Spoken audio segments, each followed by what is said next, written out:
As I was stating, the Kettle Point and Stony Point people were amalgamated not just by document, but by forced relocation.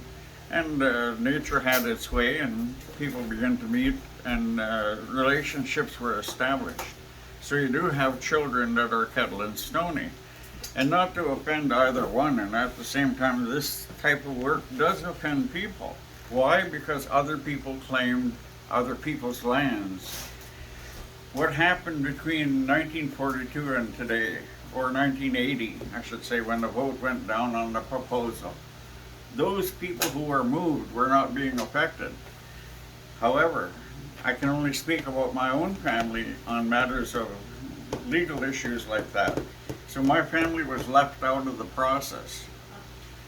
They received $1,000, where other families who were not moved or had no land received larger sums, put it that way. My mother had a farm at Stony Point or Camp Ipperwash prior to 1942.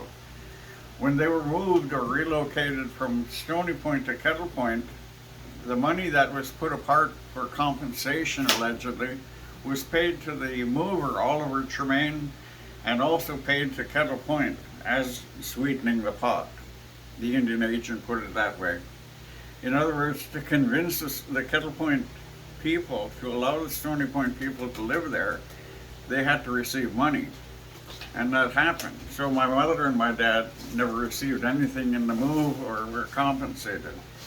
When discussions opened up and was made public back in 1972 that a demand was made, everybody from Stony Point that I know of within my family structure said, no, they're not going to deal with us until we're dead.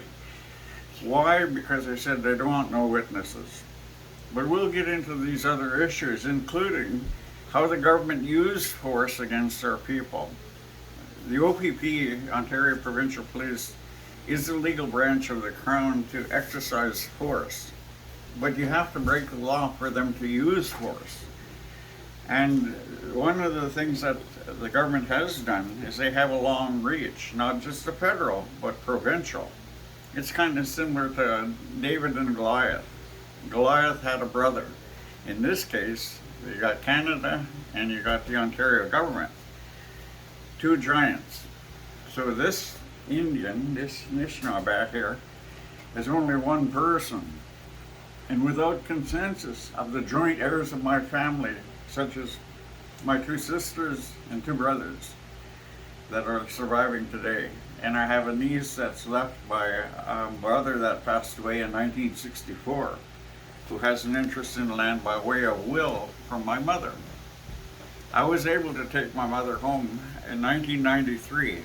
We moved onto the land at Camp Ipperwash and named it Stony Point. We called it the Repossession Act.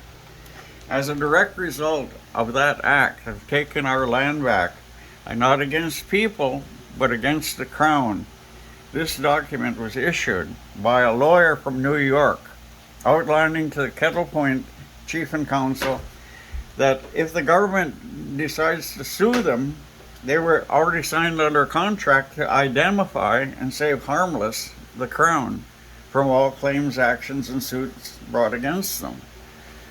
What do we have? At the time of the shooting death of the native protester at Ipperwash Beach, we find that they've done some name calling on me, but I'm not going to get into that. But the same person who was chief at that time was also the son-in-law of the late chief who demanded Stony Point be returned to the Stony Point people. How did this happen? How did this occur? It didn't occur individually. This was a planned, calculated process. It started back at the time of the treaties, even before the treaties were in place. So the research was extensive, but we wanted to bring it to date. We want to bring it up to the present time instead of talking about ancient history. So we're using court documents today that have already been effective in other court matters. What we're demanding, or should I say, what we're asking of Canada and Kettle Point, is to allow our people to be free. A deal's a deal. Kettle Point got their money. They were compensated. And some Stony Point people were also compensated in this process.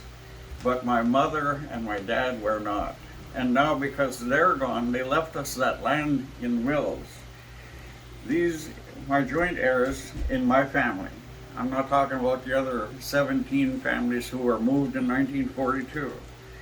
We've collectively come together, but we don't agree on everything. Why? Because I have children. My sisters have children, and they all have different perspectives. They also have different relationships. Their relationships goes back to some of the people at Stony Point who were compensated and came back to Stony Point after we took the land.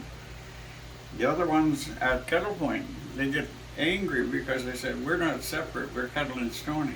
Well, maybe they're right. It's not up to me as an individual to say who is who at this point.